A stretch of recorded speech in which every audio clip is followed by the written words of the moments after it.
Really fascinating, shocking, and also very sad story there.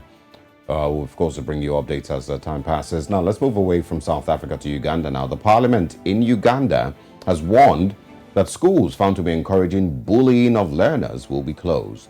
The parliament speaker, Anita, among was speaking during the 121st anniversary of the Namilyango College in Mukono District, noted that such learning institutions not only discourage children from going to school, but also endanger their lives. The Speaker's remarks follow an early March incident in which lots of situations, a fire set up by bullies at Kiamate SS in Untungumago municipality. Unfortunately, this fire killed a student. Now, she added that schools that encourage bullying will be closed immediately. Let's talk more about this, and joining us live from Kampala is General Secretary, Uganda National Teachers Association, UNATU, Philbert Baguma. Thank you very much for joining us this morning.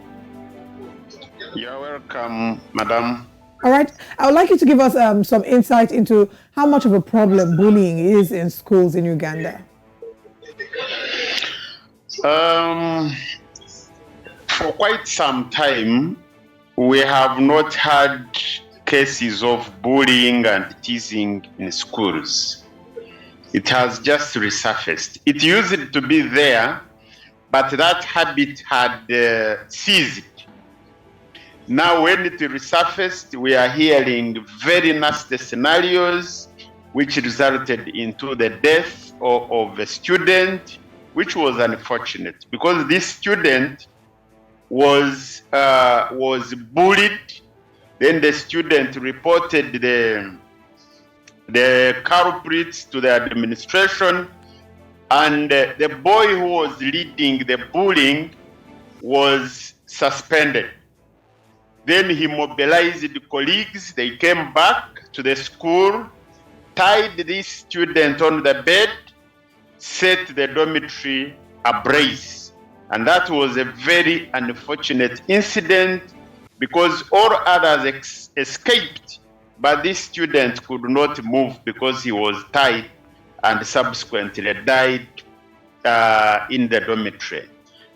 In some schools, of course, there are cases reported here and there, but they are not in many schools.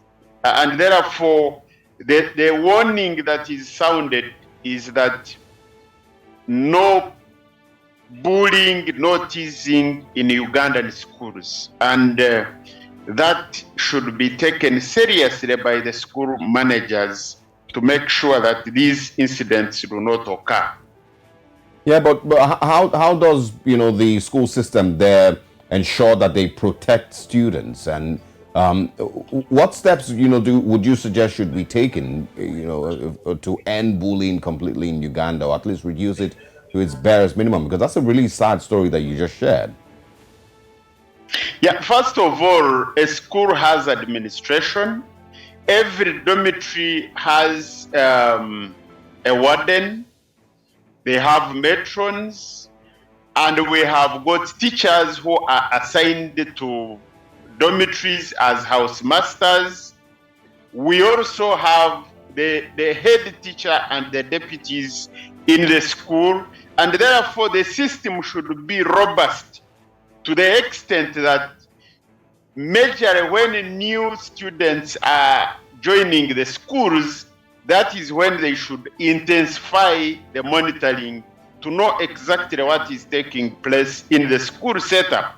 Otherwise, we may not remove it completely, but it can be minimized depending on how effective the school systems are to know what is taking place, especially with the coming of the new students, Senior 1 and Senior 5s.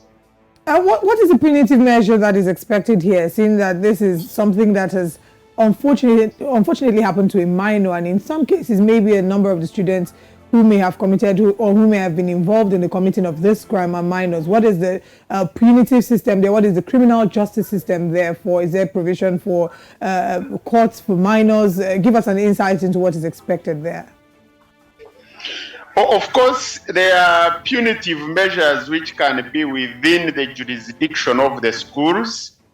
where the schools can use internal mechanisms to discipline these students. That is when it has not gone to the extremes.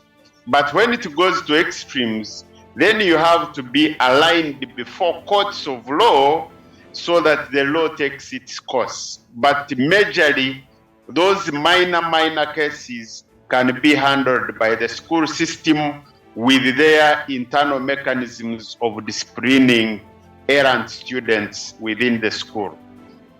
Well, interesting. And of course, with the support of Board of Governors who manage the schools on behalf of government. Yeah, it calls into question, the demand for better parenting also, for these kids. And also, day schools or boarding schools in Uganda, which might be safer at this time. Unfortunately, the conversations, of course, will be extended, and we would have to bring you in again. Thank you so much for your time this morning. And of course, best wishes. We'll be speaking with you again as soon as possible. Thank you very much for this opportunity, and thank you very much for bringing this pertinent issue that is very touching. When parents send us children, they send them to study and not to be bullied. I want to thank you very much and wish you the best. Absolutely. All right. From Uganda now, let's move across the continent, but not in politics. We're going into sports.